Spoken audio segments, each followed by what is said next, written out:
Supreme court ने असम सरकार से पूछा, आप रोहिंग्या के क्यों डिटेंशन सेंटर में रखे हुए हैं? क्यों सरकार रोहिंग्या को उनके देश नहीं भेज रही है? क्या सरकार कोई मुहूर्त का इंतजार कर रही है?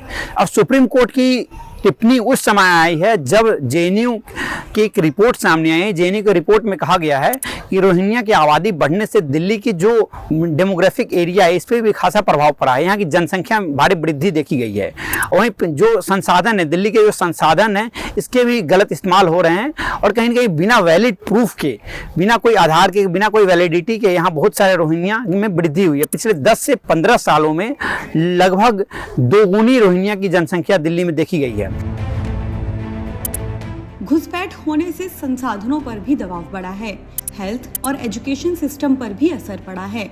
जो मजदूर वर्ग कल तक हरियाणा, पूर्वांचल, ओडिशा और केरल के लोग होते थे, वह अब रोहिंग्या घुसपैठी काबिज हैं। उन्होंने गैरकानूनी तरीके से मजदूरों से काम छीन लिया है। भाजपा सांसद समित पात्रा ने बताया कि इस रिपोर्ट को प्रोफेसर मनुराधा चौधरी और उनके शोधकर्ताओं ने मिलकर बनाया है। उन्होंने कहा कि सबसे भयावह बात यह है कि राजनीतिक दल इसे बढ़ावा दे रहे हैं। ये जो रोहिंग्या आ रहे हैं, इनके पास कोई दस्तावेज नहीं है। रिपोर्ट में कहा गया है अवैध अप्रवास को लेकर 2017 में जिस तरीके से रोहिंग्या मुसलमान भारत में आ रहे थे, उसी के दौरान बहुत सारे जो रोहिंग्या मुसलमान बिना आईडी के भारत में आ गए और यह सिलसिला लगातार चलते गया। यह दलालों के जरिए, मीडियोकर के जरिए यह सिलसिला लगातार चलते गया। इससे दिल्ली में जो रोहिंग्या की जनसंख्या लगातार वृद्धि होती गई।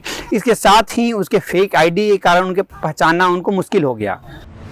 जेएनयू की रिपोर्ट के मुताबिक अवैध प्रवासियों द्वारा बनाई गई अनधिकृत बस्तियों के कारण झुग्गी झोंपड़ियां और अनियोजित कॉलोनियां बढ़ी हैं, जिससे दिल्ली पहले से ही दबाव में चल रहे बुनियादी ढांचे पर भारी दबाव पड़ रहा है। इसमें आवास, सफाई और जल आपूर्ति शामिल है। इन प्रवासियों के कारण ही दिल्ली में हेल्थ केयर सिस्टम को भी कई चुनौतियों का सामना करना पड़ रहा है। रिपोर्ट में बताया गया है कि जिन कॉलोनियों में अवैध बांग्लादेशी रह रहे हैं, वहां एजुकेशन सिस्टम पर भी भारी दबाव है। स्कूलों में छात्रों की संख्या बढ़ती जा रही है। इस समस्या ने एजुकेशन क्वालिटी को भी प्रभावित किया है। भाजपा के वरिष्ठ नेता और बीजेपी के प्रवक्ता समित पात्रा ने कहा है कि रोहिंग्या जामिया नगर, ओखला, मोती नगर, मुस्तफाबाद, जसोला ऐसे जगहों पे जो रोहिंग्या समुदाय है वो आके बस गए हैं और इनके पास ना कोई आईडी है, ना कोई वैलिड प्रूफ है और ये जो दिल्ली की आबादी बढ़ा रहे हैं, दिल्ली के जो संसाधन है उसका गलत इस्तेमाल कर रहे हैं।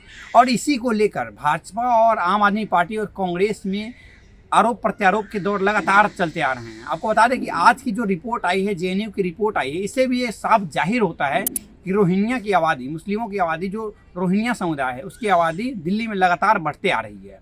तो कहीं ना कहीं अब सुप्रीम कोर्ट के जजमेंट और जो जेएनयू की रिपोर्ट एक साथ आने के बाद अब देखते हैं सरकार इस पर क्या एक्शन लेती है। कैमरामैन विकास के साथ मैं मनीष कुमार, बोले भारत के लिए, नई दिल्ली से।